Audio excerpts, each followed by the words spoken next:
কে তুমি? কি চাও? আর এখানে এসেছো কেন? আমি জলপুরি। তোমার কিসের এত কষ্ট? কিছুদিন ধরে দেখছি তুমি এখানে এসে কান্না করো।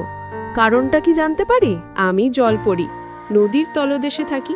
যদি কোনো মানুষের সামনে চলে আসি তাহলে তার 3টে ইচ্ছা পূরণ করি। তুমি কি কিছু চাও? আমার বলতে পারো। আমি খুব গরিব মানুষ। আমাকে আমার ছেলে মেয়ে, এমনকি গ্রামের লোকেরা পর্যন্ত কথা শোনায়। গরিবকে কেউ ভালোবাসে না, এই জন্যে আমি নীরবে এসে বসে থাকি। ও আচ্ছা, তাহলে এই কথা। আমি তোমায় এই হাঁড়িটা দিলাম, এতে তুমি যা চাইবে তাই পাইবে। এখন তুমি বাড়ি ফিরে যাও। তারপর চাষি তার বেলকি দেখানোর জন্য গ্রামে ফিরে যায়।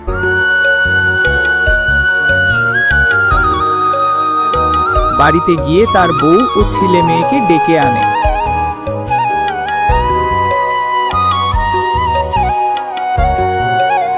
আরে এদিকে এসো, এসে দেখো আমি কি পেয়েছি। এটা হলো জাদুর কলস। এখানে যা চাইবে তাই পেয়ে যাবে গো বউ, তাই পেয়ে যাবে। এই নাও, এবার কিছু চাও দেখিনি। ওমা, তাই নাকি? তাহলে আমাকে একটা সোনার হার দিতে বলো। চাষির বউ যখনই হার চাইল তখনই কলস থেকে জর জর করে সোনাদানা সহ মোহর পড়তে লাগলো।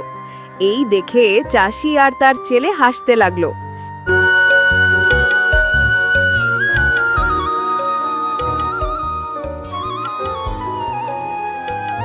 এভাবেই তাদের দিন কাটতে লাগলো আর গ্রামের লোকদের বিপদে সাহায্য করত।